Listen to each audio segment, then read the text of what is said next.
É isso aí, irmãos. Sejam todos muito bem-vindos no nome do Senhor Jesus.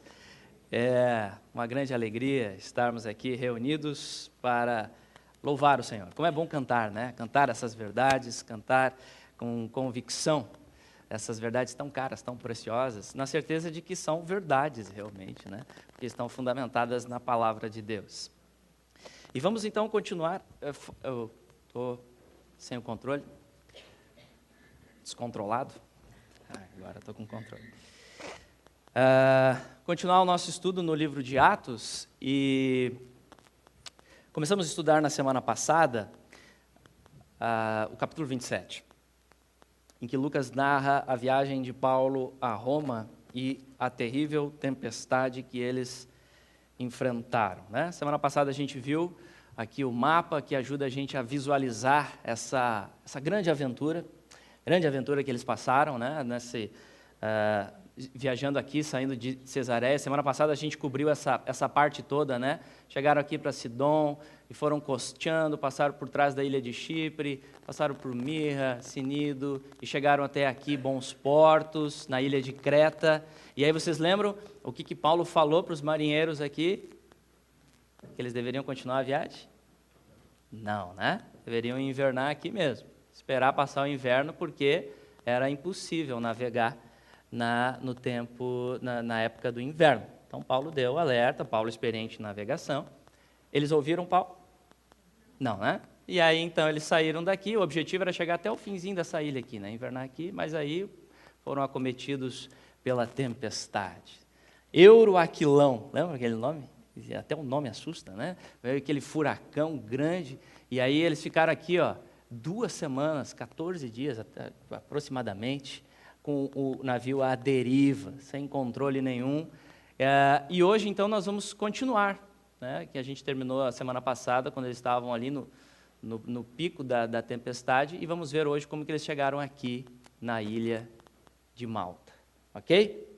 Então, e como nós temos visto, podemos aprender com este texto muitas lições sobre o que fazer em situações adversas. O que fazer em situações em que realmente não temos mais controle nenhum sobre a situação, nos momentos de crise, de grande tormenta, de dificuldades. A Bíblia, meus irmãos, ela não garante para os crentes isenção de sofrimento na jornada desta vida até a glória celestial. A Bíblia não garante isso. Pelo contrário, fala que teremos dificuldades. Mas é nítido em toda a palavra, em toda a Escritura, que Deus não desampara os seus filhos. E nós vimos na semana passada que, inclusive, Deus usa as tempestades para o nosso crescimento, para o nosso fortalecimento. E hoje, então, nós vamos avançar na nossa aventura e vamos observar a incrível reação de Paulo diante da tempestade, ao passar por ela, confiando no Senhor. É uma incrível reação. Como que Paulo responde neste momento de terrível adversidade? E que lições nós podemos tirar também através deste exemplo de Paulo, nesse momento tão difícil que ele passou? Então esse será o nosso assunto hoje, mas para começar, vamos buscar o nosso Deus em oração. Senhor Deus, nosso Pai, nós te louvamos e te adoramos, ó Deus, pois Tu és o Deus grande e poderoso. Como cantamos hoje, que segurança sou de Jesus, a certeza que podemos ter em Cristo, Pai, de que pertencemos ao Senhor. E que podemos, ó Deus, caminhar por essa terra, apesar das dificuldades e das tempestades, com confiança no Senhor, porque o Senhor está no controle, Pai. Obrigado por esses registros de Atos que vêm ensinando, Senhor, ao longo da história, tantas vidas, sobre como o Senhor age, como que o Senhor trabalha nesse mundo, como que o Senhor está fundamentando a Tua igreja nesse mundo, Senhor.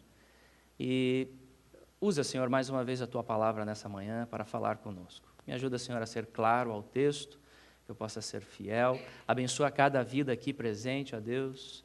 Traz realmente os nossos pensamentos agora cativos à obediência de Cristo na Tua palavra. pelo poder do teu Espírito. Oramos assim, no nome de Jesus. Amém.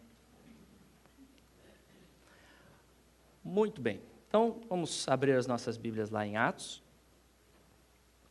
capítulo 27, e vamos retomar a nossa leitura a partir do versículo 21. Paramos no versículo 20 semana passada, continuamos hoje no 21. E vamos notar, então, em primeiro lugar, que lá no auge da tempestade, no pico da tempestade,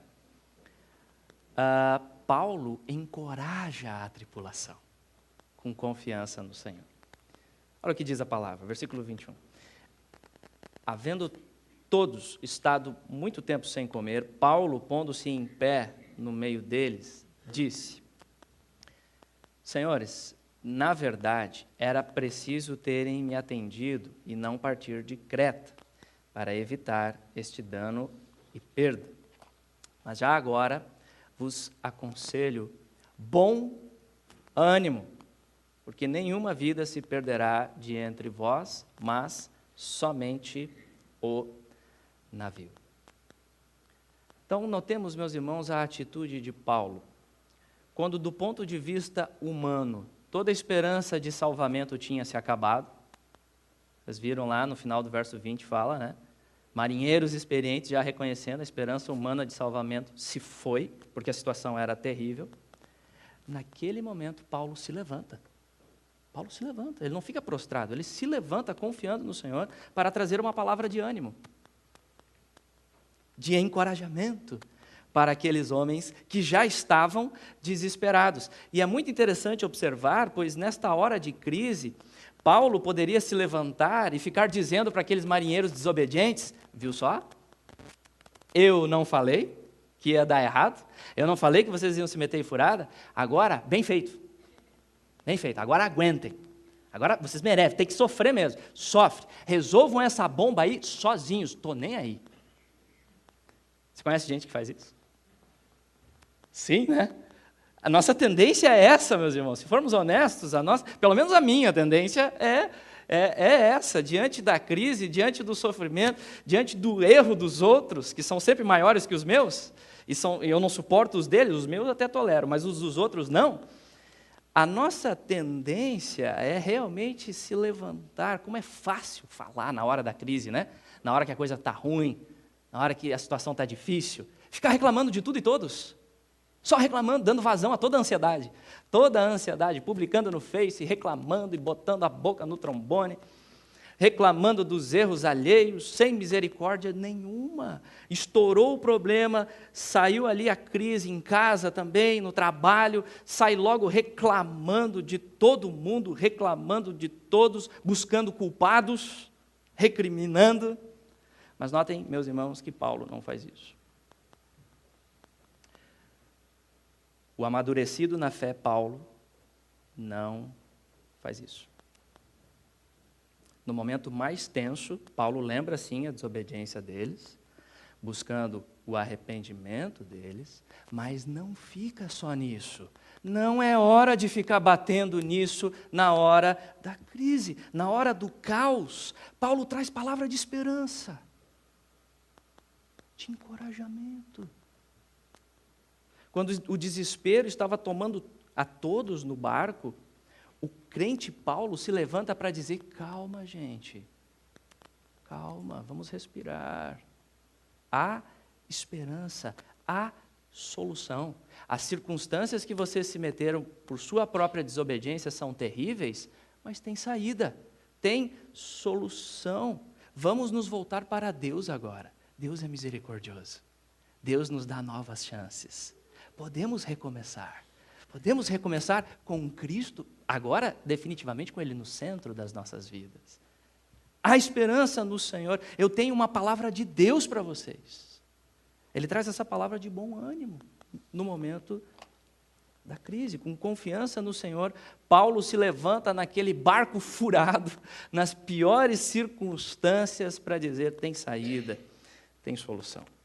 Portanto, meus irmãos, na hora da crise, não devemos ficar olhando só para as circunstâncias adversas, não devemos ficar olhando só para os problemas, mas devemos olhar para Deus, que controla as tempestades e recorrer a Ele. Como mais ou menos Pedro, né? Quando ele estava andando sobre as águas, ele viu Jesus e ele quis andar sobre as águas, ele saiu do barco e começou a andar, olhando para Jesus. No momento que ele olhou para as ondas, o vento se assustou, começou a naufragar, começou a afundar. E aí Jesus vem e estende a mão e remove ele, fixos com os olhos em Cristo.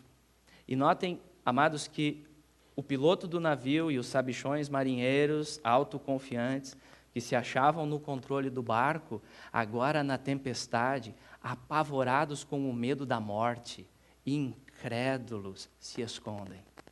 Mas o prisioneiro Paulo, nada confiante em si mesmo, porém cheio do Espírito Santo, assume a liderança do barco. O prisioneiro que foi negligenciado, que não deram crédito, na hora do aperto da crise, ele se levanta, confiando no Senhor. Ele traz a palavra de ânimo, assume a liderança. Então percebam, amados, que as crises, as tempestades que Deus controla, são boas oportunidades para que, firmados em Jesus, nos posicionemos como encorajadores das pessoas que nos cercam e não como reclamadores, e não como murmuradores. Será que essa tem sido a sua atitude? Na sua casa, com seu esposo, com a sua esposa, no seu trabalho? Será que você está expressando a sua confiança no Senhor, resoluta, diante das crises e as adversidades? Mas vamos em frente, vamos observar qual que é o fundamento dessa confiança de Paulo. Da onde que vem essa confiança? Da onde que vem essa esperança inabalável de Paulo? E Paulo afirma isso, Paulo afirma a base de sua confiança. Vamos ler a partir do versículo 23. Porque esta mesma noite, um anjo de Deus, de quem eu sou e a quem sirvo, esteve comigo dizendo: Paulo, não temas, é preciso que compareças perante César, e eis que Deus, por sua graça, te deu todos quantos navegam contigo. Portanto, Senhor, estende bom ânimo, pois eu confio em Deus, que sucederá do modo que porque me foi dito. Então percebam o que aconteceu. Em meio à tempestade, Deus vem em socorro de Paulo. Deus envia o seu anjo. Aos seus anjos dará ordens a teu respeito para que te guardem. Salmo 91. Interessante, né? Quando ninguém mais sabia onde aquele navio estava, nem os próprios marinheiros sabiam onde o navio estava, Deus sabia. Deus sabe muito bem. Deus está no controle. E Deus envia o anjo lá, naquele pior momento, lá naquele momento mais escuro, mais sombrio. Deus envia um anjo. E o anjo se bota do lado de Paulo dizendo: Paulo, não temas. Não temas, Paulo. Lembre da promessa de Deus. Paulo, lembra da promessa. Você precisa testemunhar perante César. Você vai chegar em Roma. E Deus, por sua graça, garantiu que todos no barco se salvarão também. Então percebam, meus irmãos, que a base, o fundamento da confiança de Paulo em meio à tempestade não veio dele mesmo. Não é autoajuda do tipo, você pode, a força está em você. É tudo uma questão de força de vontade. Você tem que confiar mais em si mesmo, né? Basta pensar positivo, você é a coisa mais maravilhosa que existe no universo. Você realmente tem que ir em frente, rompendo com todos os limites, porque a força está em você. Não. Isso não resolve nada no pior da tempestade. Isso não resolve nada quando você está à beira da morte e toda a força já se foi. Nós não precisamos de autoajuda, nós precisamos de ajuda do alto, alguém já disse. E a confiança de Paulo, então notem que a confiança de Paulo não vem também de experiências místicas. Não vem de experiências místicas, não vem de meditação esotérica para se esvaziar de todos os pensamentos ruins e se livrar do estresse desse mundo, para atingir um estado zen. Você tem que se esvaziar, né? E pensar e repetir mantras para chegar àquele estado assim de perfeita paz, de perfeita serenidade. Mas não é isso, meus irmãos. O segredo de Paulo não é que ele está vazio, o segredo de Paulo é que ele está cheio. Só que cheio da palavra de Deus. As pessoas esquecem o essencial, o inimigo sabe disso. Ele faz de tudo para afastar o homem da palavra, porque a raiz, a solução, tudo que precisamos está lá, na palavra. Então o segredo de Paulo é que ele está cheio da palavra de Deus. Paulo está fundamentado na revelação de Deus. Deus fala e Paulo ouve, confia e obedece pela graça do Senhor. Simples assim. Simples assim. E por estar firmado na revelação de Deus, vamos notar a convicção de Paulo em meio à tempestade. É incrível. É incrível a confiança dele. Olha o que ele diz no verso 23, falando com a tripulação. O Deus de quem eu sou. De quem eu sou, gente? Olha como Paulo se considera diante do único Deus verdadeiro. Olha a consciência de Paulo, diante deste Deus das Escrituras. Ele pertence a Deus. Paulo não pertence a si mesmo. Deus é o seu proprietário, o soberano sobre a sua vida. E como é importante lembrar disso na hora da tempestade. Como é importante lembrar, nós não somos de nós mesmos, nós pertencemos a Deus, nós existimos para Ele, para a glória dEle. Nós pertencemos a Deus pela criação, porque Ele nos fez, Ele é o Criador de todas as coisas. Nós pertencemos a Deus pela providência, Ele sustenta as nossas vidas, Ele preserva as nossas vidas, nenhum fio de cabelo cai sem o consentimento dEle. E nós pertencemos a Deus pela gloriosa redenção. Nós fomos comprados pelo preço infinito do sangue de Jesus. Se cremos nele, se cremos em Jesus, e agora nada nos afasta do amor de Deus, nem mesmo a morte. Nós somos dele. Nós pertencemos a ele, portanto, mesmo que venham as tempestades, somos de Deus e ele governa tudo. Como é importante lembrar isso.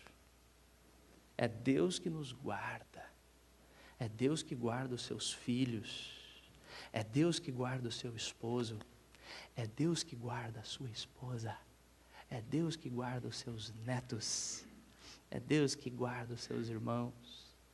É Deus que guarda. Você pertence a Deus. Você não pertence a si mesmo. Os seus filhos pertencem a Deus. Não pertencem a si mesmo.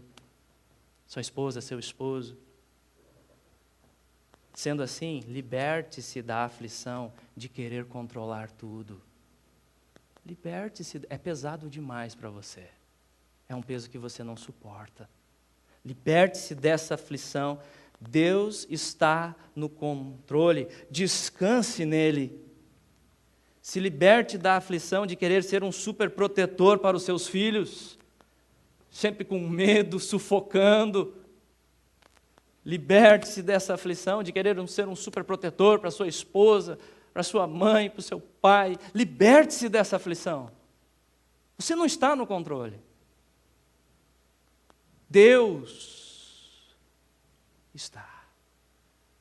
Afinal de contas, você confia ou não confia no Senhor? Devemos aprender a descansar nele. O Deus de quem eu sou. Eu sou. Não sou de mim mesmo. Eu sou dele. Ele é o dono. Ele é o soberano. Ele manda e eu obedeço. Eu me prostro diante deste Deus. Paulo diz também, o Deus de quem eu sou e o Deus de quem eu sirvo. Obviamente, Paulo está falando de Jesus aqui. Jesus é Deus. Os anjos são seus servos, nós somos seus servos, Jesus reina. Em suas cartas, Paulo se identifica como servo, servo de Jesus Cristo. Paulo é um humilde servo. Pela cruz, não mais servo do pecado, pela cruz, não mais servo do diabo, porque todos nascem neste mundo escravos do diabo, escravos do pecado. Essa é a condição natural de todo pecador que nasce neste mundo. Desde o nascimento, essa é a nossa herança, já nasce assim. O bebezinho mais lindo, ele não é inocente, ele é pecador. Já nasce com esta natureza, como objeto da ira de Deus. Por isso que Cristo é a única solução. É o único que pode libertar, é o único que pode trazer salvação através da obra da cruz, através da ressurreição. E em Jesus, eu não sou mais servo do pecado. Posso pecar, posso ainda flertar com o pecado, cair, mas não é mais o meu prazer, não é mais o que eu quero, porque eu tenho uma nova natureza em Jesus. E progressivamente, pela obra da cruz, eu vou ter também vitória, crescimento em santificação. Então este Deus a quem Paulo serve, não mais escravo pela cruz do pecado, não mais escravo do diabo, mas Paulo é um instrumento nas mãos do Redentor. Como é importante se conscientizar disso, meus irmãos, lembrarmos, simplesmente lembrarmos. A Bíblia fala tanto disso, né? Lembrem-se, tragam à mente, se conscientizem daquilo que vocês já são no Senhor. Isso é fundamental na hora da tempestade. Se conscientizem, meditem, faça isso calar na sua alma. Profundamente. Volte para a palavra. O Deus a quem eu sirvo. Paulo é um instrumento nas mãos do Redentor. Por isso Paulo, o servo Paulo, tem muito para fazer a fim de abençoar vidas ao seu redor. Porque Paulo, ele não está mais obcecado em si mesmo. Paulo não quer apenas se salvar a si mesmo. Né? Salve-se quem puder. Estou me mandando. Paulo não, para ele não tem isso. Paulo está preocupado com os outros. Paulo não quer salvar apenas ele quer salvar todos. Paulo não está mais centrado só em si mesmo, só na sua família, não, ele quer abençoar até os inimigos, como Deus fala, ame o seu inimigo, faça o bem para ele. Esse é o amor do Evangelho adentrando o coração de Paulo, o servo Paulo. Ele não está mais obcecado na hora do perigo, ele está ali preocupado com os outros. Da mesma forma você, se você está em Jesus hoje, se o Evangelho está atingindo você, não apenas religiosidade, mas está atingindo você, o seu coração, a sua alma, você também deve procurar servir as vidas ao seu redor. Você é livre em Jesus. Foi para a liberdade que Cristo vos libertou. Você é livre para servir o próximo em amor. Você é livre. Essa é a liberdade que Cristo nos traz. Que bondoso Senhor nós temos. Que bondoso Senhor nós temos. Por isso somos alegres em servi-lo, somos alegres em sermos humildes servos. Mas notem mais, vamos aprofundar mais, vamos olhar para essa convicção de Paulo. É incrível essa convicção de Paulo. No meio da tempestade, olha as coisas que ele diz, olha as coisas que ele afirma, olha o que ele está falando. O Espírito está nesse homem, não é possível. Paulo, ele diz no verso 25, com toda a convicção: portanto, senhores, tende bom ânimo, pois eu confio em Deus, que sucederá do modo por que me foi dito. Notem, Paulo tem uma firme confiança na promessa de Deus. Paulo confia nas promessas. E, amados, essa é uma lição fundamental para nós avançarmos na vida cristã. Essa é uma lição fundamental para crescermos na vida que Jesus nos chama para desenvolvermos. O pastor John Piper, ele tem um excelente livro que se chama Graça Futura. O poder purificador de se viver pela fé na graça futura. Deus vai nos dar graça, em Jesus. Deus vai nos dar graça para enfrentarmos os desafios da vida que virão para a glória dele. Podemos ir em frente, podemos tomar decisões com coragem, no caminho da obediência, porque virá graça. Lá na frente vai ter graça. Já tem graça reservada para nós. Podemos caminhar com essa confiança no Senhor. E neste livro, Piper trabalha a importância, nesse processo, de nos apropriarmos das promessas de Deus, pelo poder do Espírito Santo. E aí, então, combatermos a nossa incredulidade. Lutarmos contra a nossa incredulidade, porque todos nós, por natureza, somos incrédulos. Todos nós. Como disse Calvino, se eu não me engano foi Calvino que disse, nós seremos parcialmente incrédulos até o final da vida. Por isso precisamos do Evangelho a cada dia, a cada momento. Pregar o Evangelho para si mesmo. Lembrar das promessas, trazer essas verdades. Precisamos combater a nossa incredulidade, que é a raiz da nossa ansiedade. Sabe aquela ansiedade paralisante? Que a gente deixa de fazer as coisas, ou faz as coisas erradas, come demais, faz todas as coisas fora de um desejo descontrolado.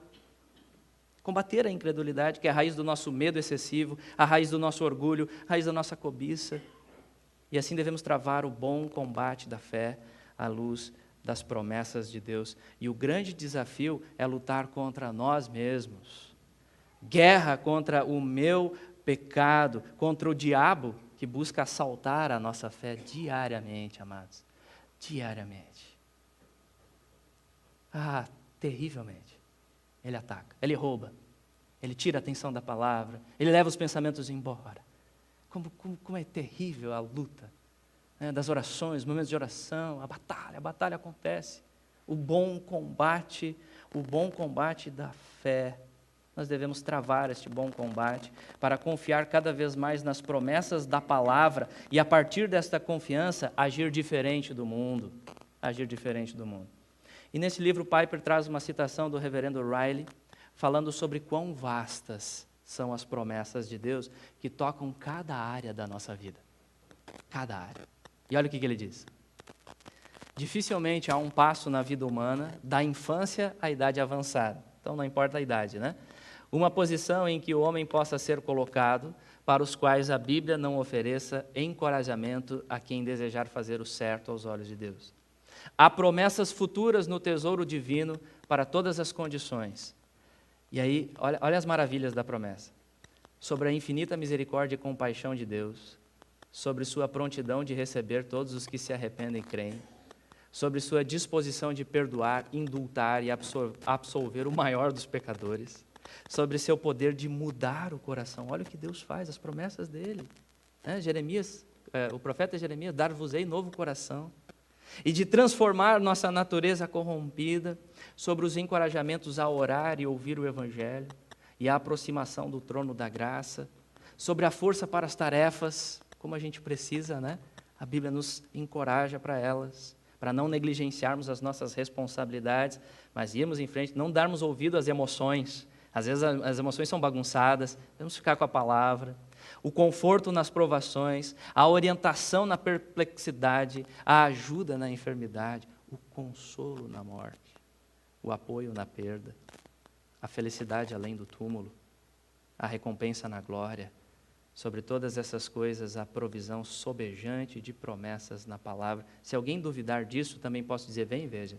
Venha você mesmo e veja e prove do poder da palavra. Leia a Bíblia. Eis a importância, amados, de nos prepararmos para as tempestades, nos voltando para a Escritura.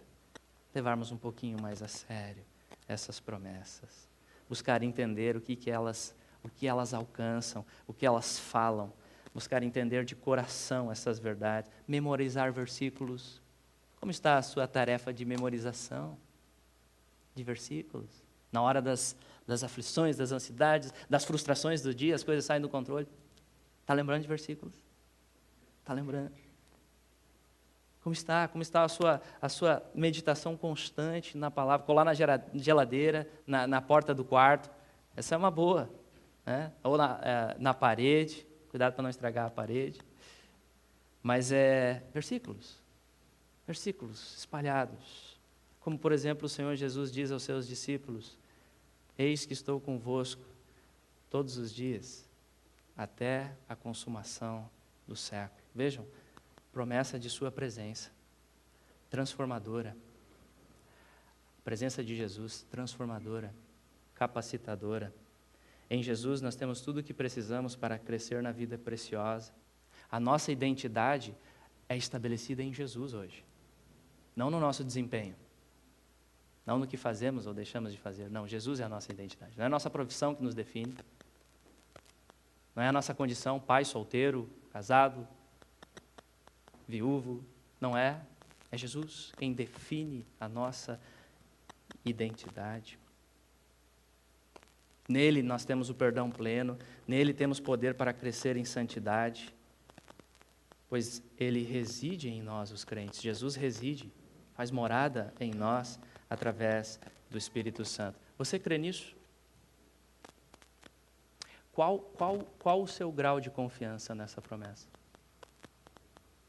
Será que ela já atinge todo o seu ser? Afetando as suas emoções também? Acalmando a sua ansiedade? Será que ela já desceu daqui do intelecto para cá? E isso quem faz é o Espírito Santo? Nós não podemos fazer? Será que ela está atingindo a sua alma? Essa promessa? Salmo 23 diz, vamos ler juntos? Ainda que eu ande pelo vale da sombra da morte, não temerei mal nenhum, porque tu estás comigo, teu bordão e o teu cajado me consolam. Que promessa! Vocês estão entendendo a promessa de um Deus presente? Promessa de um Deus presente no vale da sombra da morte. Promessa de um Deus presente no pior da doença. Promessa de um Deus presente no pior dos perigos, dos problemas, das aflições. O bom pastor está presente e isso muda tudo. Você crê nisso? Você confia nas promessas de Deus? Amados, essa é a luta da fé. Esse é o bom combate da fé. Fazer o coração descansar nas promessas, mesmo em meio à tempestade, com o objetivo de conhecer mais o nosso Deus Trino. Lembrando que as doutrinas, elas não são um fim em si mesmas, mas elas nos conduzem a este Deus, para amarmos mais este Deus, amarmos mais a Jesus, andarmos com Ele, em um relacionamento vivo com Ele, conhecer mais o Deus Trino e se deleitar nele. Meus irmãos, esse é o propósito principal da vida. Conhecer a Deus e se deleitar nele. O resto se acrescenta, quando isso está no centro das nossas vidas. Salmo 16 diz também, tu me farás ver os caminhos da vida, na tua presença a plenitude de alegria, na tua destra delícias perpetuamente. Que verso, que verdade. A presença de Deus repleta de alegria. Deus é o ser supremo mais feliz do universo. Por causa do gozo que Ele tem em si mesmo, por sua soberania. Portanto, quando enfrentamos solidão, melancolia, falta de ânimo para viver, sabe aqueles dias? Jogadinho na frente da TV? Desanimado com tudo, frustrado. Devemos nos agarrar a essa verdade, lembrar dela.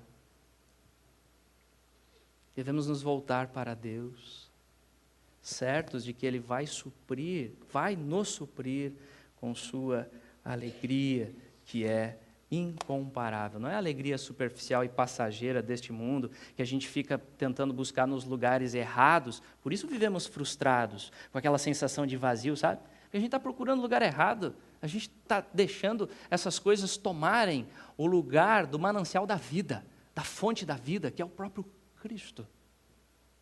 Ah, como somos pequenos na fé, impressionante. Como nos deixamos levar pelas coisas deste mundo, mas devemos voltar para estas verdades. Na tua destra, delícias perpetuamente. Você já desfruta disso? Seja honesto consigo mesmo. Só Jesus pode dar isso. Por isso vale muito mais a pena perseverar no caminho da obediência à palavra, mesmo quando a alegria não é tão plena assim, mesmo naqueles dias mais nebulosos, mais tristes, você vem se arrastando para o culto. Mas caminhamos pela fé. Caminhamos pela fé. Deus é galardoador daqueles que o buscam. Nós devemos buscá-lo na certeza de que Ele recompensa aqueles que o buscam. Caminhamos pela fé. Nós vamos na certeza de que nós precisamos ouvir a palavra todo domingo. Precisamos disso, gente. Precisamos. Não vacile nisso. Lute por sua alegria no Senhor. Combata o bom combate. Firme esse propósito. Não, domingo eu vou estar na igreja. Primeiro, para glorificar o meu Senhor. Ele que determinou esse dia. Segundo, eu preciso disso. Sou reabastecido neste momento. Esse é um meio de graça que Ele determinou para nós. Devemos lembrar disso. Lute por sua alegria no Senhor. Busque também a leitura da palavra diariamente. Busque ler a Escritura. Busque o seu tempo a sós, preservar realmente este momento no Senhor. A palavra diz também, onde está, ó morte? Vamos ler juntos? Onde está, ó morte, a tua vitória? Onde está, ó morte, o teu aguilhão? O aguilhão da morte é o pecado, e a força do pecado é a lei. Graças a Deus que nos dá a vitória por intermédio de nosso Senhor Jesus Cristo. Em Cristo, meus irmãos, nós não precisamos temer nem a morte, porque Jesus já venceu. Ele ressuscitou, Ele vive. E é impressionante como essa confiança dos crentes à beira da morte choca o mundo. Choca os incrédulos. Funeral de crente é diferente. Ele é cheio de esperança. Tem louvor a Deus. Tem cânticos a Deus. Tem alegria no Senhor. Tristeza, sim, pela partida do amado. Mas há esperança. Ele está muito melhor que nós. Está muito melhor que nós. Nós nos encontraremos novamente. Isso choca o mundo, amados, essa esperança na beira da morte, aqueles crentes ali no momento derradeiro, e eles não estão desesperados.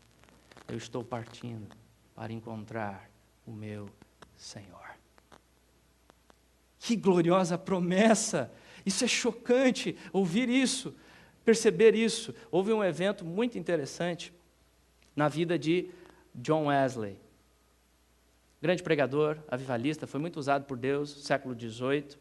E esse evento foi bem precioso, foi importante até no processo de conversão de John Wesley, quando ele estava viajando da Inglaterra para Geórgia. E naquele navio, ele estava no navio, e naquele navio haviam também um grupo dos morávios. Os morávios eram um grupo de alemães que se destacavam por sua vida piedosa. E aquele navio foi acometido por uma terrível tempestade naquele navio, e todos ficaram desesperados com medo da morte. Sabe quando dá aquela turbulência no avião? Dá aquele frio na barriga, né? Lá ficou todo mundo desesperado. Wesley também, exceto os morávios. E no auge da tempestade, no pior da tempestade, quando todos já achavam que o navio não iria aguentar, iria afundar, os morávios continuaram com seu procedimento normal de culto toda noite. E no auge da tempestade, eles cantavam hinos de louvor a Deus. Uau! Que segurança, sou de Jesus, talvez eles cantaram. Eles cantavam. E aquela confiança, aquela coragem impactou a vida de Wesley, que ele começou a rever a própria fé depois daquele evento. E eles saíram daquele momento, daquela viagem, passaram, sobreviveram, e aí Wesley então escreveu no seu diário sobre os morávios, pessoas que deixaram tudo pelo Mestre e que têm realmente aprendido dele, sendo mansos e humildes, mortos para o mundo, cheios de fé e do Espírito Santo. Cheios de fé nas promessas de Deus, pelo poder do Espírito em nós. É assim que Paulo, é assim que os morávios, e é assim que eu e você podemos enfrentar as tempestades desta vida com confiança no Senhor. Que Deus, meus amados, nos ajude a crescermos nesta fé que glorifica o Senhor. Somos homens e mulheres de pequena fé e precisamos sim crescer. Devemos orar como aquele pai aflito que estava com o filho possesso à beira da morte, lá em Marcos 9, lembram? E ele está diante de Jesus e aquele pai aflito fala para Jesus: Senhor, eu creio, Senhor, mas me ajuda com a minha falta de fé. Essa é uma boa oração. Essa é uma boa oração porque ela nos lembra que no final das contas, quem sustenta a nossa fé em meio à tempestade é Deus. Deus. É o Senhor Deus. Ele é o autor e o consumador da nossa fé. Ele inicia, ele completa a nossa fé. É o próprio Deus. É Ele quem dá a fé. A fé é dom dele, é graça dele. É Ele quem preserva. No Calvário, Jesus comprou, inclusive, a nossa perseverança. Incrível, né? Comprou a nossa perseverança. Está garantido naquilo que Jesus fez. Inclusive, Jesus intercede por nós. Quando Satanás encomendou a vida de Pedro, Jesus intercedeu por Pedro para que ele não desfalecesse na fé. Jesus intercedendo. Então, no final das contas, é o próprio Deus quem preserva a nossa fé. Foi comprado por Jesus na cruz e o Espírito, então, aplica essa realidade em nós. Amém? Avançando, vamos observar, meus irmãos, que Paulo, ele confia neste Deus soberano, mas isso não quer dizer que ele dispensa a prudência. Olha só o que diz a partir do versículo 26. Porém, é necessário que vamos dar a uma ilha. Quando chegou a 14ª noite, sendo nós batidos de um lado para o outro do mar Adriático, por volta da meia-noite, pressentiram os marinheiros que se aproximavam de alguma terra. E lançando o prumo, acharam 20 braças. Passando um pouco mais adiante, tornando a lançar o prumo, acharam 15 braças. Ou seja, estão percebendo que está diminuindo a profundidade, estão chegando perto da terra, né? E receosos que fôssemos atirados contra lugares rochosos, lançaram da polpa 4 âncoras e oravam para que rompesse o dia. Procurando os marinheiros fugir do navio e tendo arriado o bote no mar, a pretexto de que estavam para largar âncoras da proa, disse Paulo ao centurião e aos soldados: se estes não permanecerem a bordo, vós não podereis salvar-vos. Então os soldados cortaram os cabos do bote e o deixaram afastar-se. Enquanto amanhecia, Paulo rogava a todos que se alimentassem, dizendo: hoje é o 14º dia em que, esperando, estáis sem comer, nada tendo provado. Eu vos rogo que comais alguma coisa, porque disto depende a vossa segurança, pois nenhum de vós perderá nem mesmo um fio de cabelo. Tendo dito isto, tomando um pão, deu graças a Deus na presença de todos, e depois de o partir começou a comer. Todos cobraram ânimo e se puseram também a comer. Estávamos no navio 276 pessoas ao todo, refeitos com a comida, aliviaram o navio, lançando o trigo no mar. Então, meus irmãos, com o que aconteceu aqui, fica claro que Paulo entende que a soberania de Deus, ela não isenta a responsabilidade humana. Tem coisas que só Deus pode fazer, mas tem outras coisas que nós devemos fazer. O que está ao nosso alcance deve ser feito. Como disse Lutero, ore como se tudo dependesse de Deus e trabalhe como se tudo dependesse de nós.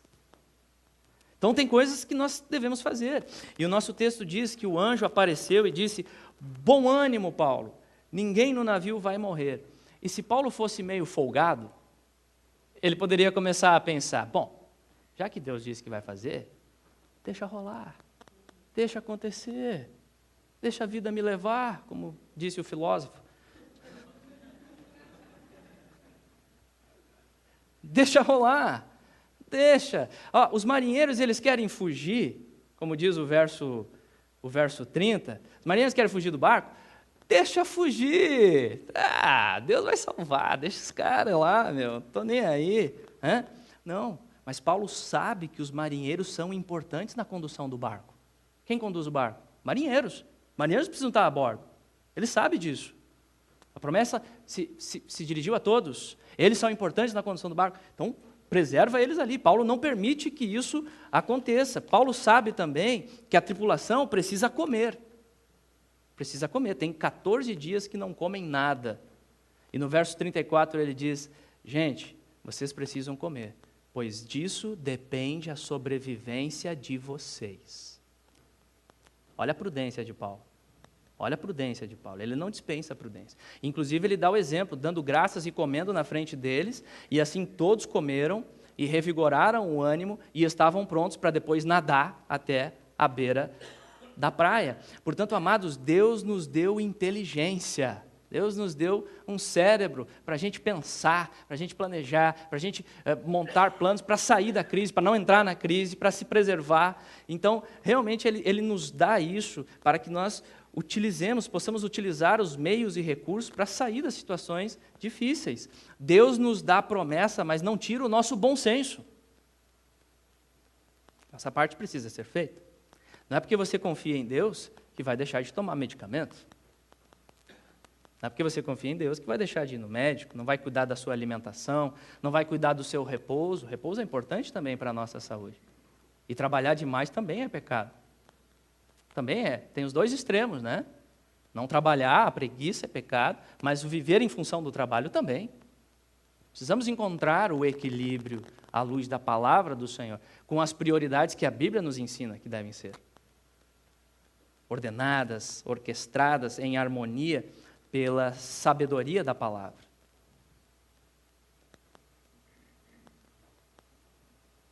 Não é porque você confia também na proteção de Deus que vai se expor em perigos de forma imprudente. Não vai zelar também pela proteção de sua família, se utilizando dos recursos para proteger bem a sua família. Então, isso devemos pensar. Na crise que você passa, que atitude de prudência você pode tomar? Pense nisso. Na crise que você passa, nas dificuldades que você passa, em relação à sua saúde, em relação à sua casa, em relação ao seu trabalho, em relação ao seu casamento, o que você pode fazer para melhorar a sua relação com a sua esposa? O que você pode fazer? Que está ao seu alcance? O que você pode fazer para melhorar a relação com seus filhos? Talvez passar mais tempo com eles. Talvez investir na qualidade do tempo.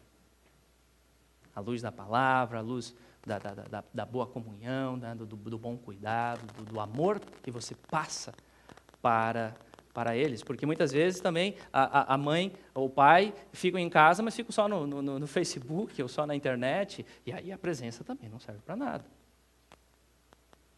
Investir na qualidade deste tempo com os filhos, a família. Que atitudes você pode tomar no trabalho, que só você pode tomar, atitudes de prudência, atitudes que nós podemos fazer para melhorarmos a situação e estarmos atentos contra as tempestades que podem chegar. Então, nós devemos sim, meus irmãos, confiar no Senhor e ir em frente, tomando decisões com coragem, dispostos a correr riscos em prol do Evangelho, mas sem excluir a prudência e o bom senso. E finalizando o nosso texto, vamos observar agora o incrível desfecho deste naufrágio. Olha só o que aconteceu. A promessa se cumpre e todos se salvam. Vamos ler a partir do versículo 39. Quando amanheceu, não reconheceram a terra, mas avistaram uma enseada onde havia praia. Então consultaram entre si se não podiam encalhar ali o navio. Levantando as âncoras, deixaram-no ir ao mar, largando também as amarras do leme. E alcançando a vela de proa ao vento, dirigiram-se para a praia. Dando, porém, num lugar onde duas correntes se encontravam, encalharam ali o navio. A proa encravou-se e ficou imóvel, mas a polpa se abria pela violência do mar. O parecer dos soldados era que matassem os presos para que nenhum deles nadando fugisse. Mas o centurião, querendo salvar a Paulo, impediu-os de fazer e ordenou que os que soubessem nadar fossem os primeiros a lançar-se ao mar e alcançar a terra. Quanto aos demais, que se salvassem, uns em tábuas e outros em destroços do navio, e foi assim que todos se salvaram em terra. Então, notem que a promessa de Deus a Paulo não falhou. Quando amanheceu, eles perceberam que estavam próximos à terra, recolheram as âncoras, e o naviozinho já quase todo destruído, aos trancos e barrancos, encalhou num banco de areia, e os soldados, com medo que os presos fugissem, queriam matá-los ali, porque eles eram responsáveis, né, pela segurança de cada preso, mas o centurião Júlio, querendo preservar Paulo, impediu isso. E assim eles se lançaram no mar, uns nadando, outros se segurando nos destroços. E o fato incrível é que mesmo naquele mar em fúria, todos os 276 tripulantes chegaram intactos em terra firme. E com certeza, amados, foi a palavra de Deus que guardou aqueles homens, exatamente porque Deus cumpre todas as suas promessas. Isso mostra mais uma vez que o Deus que servimos é totalmente digno de nossa confiança. Deus é fiel. Deus é fiel. E Ele é o mesmo eternamente e cumpre a sua palavra. E foi por isso, realmente, meus irmãos, como nós vimos hoje, em resumo, que Paulo respondeu à tempestade com confiança, porque Deus é fiel. Deus é fiel. E passou a encorajar a tripulação. Paulo também afirmou a base da sua confiança nas promessas de Deus, que nunca falham. Ele está fundamentado na rocha. Mas não deixou de agir com prudência, dando boas diretrizes para que todos chegassem com vida na praia. E finalizando, amados, aplicando para a nossa vida espiritual, podemos ter a certeza de que se estamos em Cristo e permanecemos na palavra dele, somos guardados pelo poder de Deus nesta terra. Podemos enfrentar tempestades furiosas, naufrágios, mas pela graça chegaremos no paraíso são e salvos na gloriosa presença de Deus. Como diz Matthew Henry, quando a igreja de Deus, como um navio, é sacudida pelas tempestades e não tem consolo, quando nenhum de seus filhos pode guiá-la, Deus pode levá-la com segurança para a praia e Ele fará isso. Amém?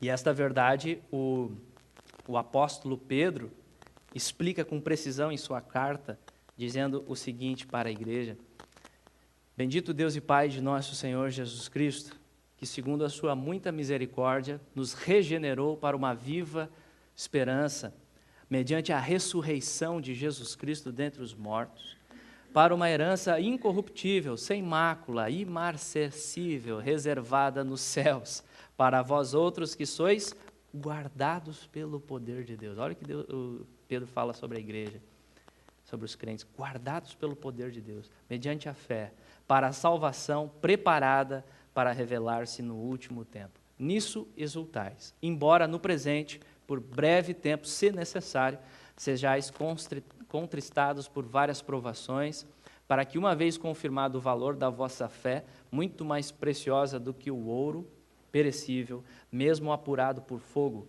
redunde em louvor, glória e honra na revelação de Jesus Cristo. Amém? Deus usa as tempestades para fortalecer a nossa fé, Ele está no controle. E semana que vem, nós vamos ver então o que acontece na ilha de Malta. Mais uma amostra ali da providência de Deus. Incrível o que acontece naquela ilha e, se eu não me engano, agora faltam 2 mensagens para a gente finalizar o livro de Atos. Deus seja louvado, que Deus abençoe a igreja, continue abençoando através do estudo da sua palavra. Vamos orar. Senhor nosso Deus e Pai, nós te louvamos por tua maravilhosa graça em Jesus. Ajuda-nos a crer, Pai. Ajuda-nos a confiarmos mais no Senhor e assimilando, ó Deus, tudo aquilo que Jesus conquistou por nós lá na cruz do Calvário, sua gloriosa ressurreição, e que possamos, Pai, viver à luz do teu evangelho, aplicando ele a todas as situações das nossas vidas. Que possamos, ó Deus, ter este bom ânimo, como Paulo se levantou para falar no navio, porque ele estava cheio da tua palavra. Que possa ser assim com as nossas vidas também, para a tua glória, em nome de Jesus. Amém.